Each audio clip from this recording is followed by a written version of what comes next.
Now, here's your Farm and Ranch Report from the Montana Ag Network. Welcome back for our Farm and Ranch News.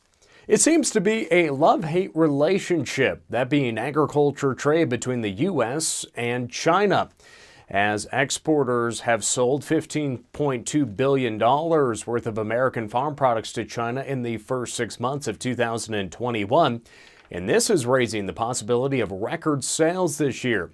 Sales are on pace to hit $33.7 billion. The 2020 Phase 1 trade agreement that de-escalated the U.S.-China trade war called for China to import $43.6 billion worth of U.S. food, agriculture, and seafood products this year as part of President Trump's deal with China, and that they would purchase over $200 billion in overall American goods.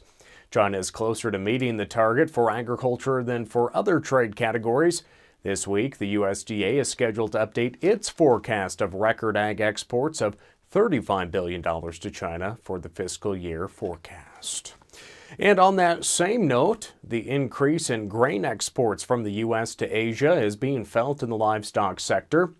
Rising feed prices continue to be reflected in feeder cattle markets. Market prices for feed grains increase in order to ration feed demand to balance with a limited supply. The high price of feed is a market signal to all feed users to use a little less grain. For the cattle industry, high feed prices do not mean that fewer cattle will be fed and produced, but high feed prices encourage the cattle industry to utilize the flexibility of the ruminant to change how cattle are fed. When feed prices are high, typically heavier feeder cattle earn premiums. We'll be right back.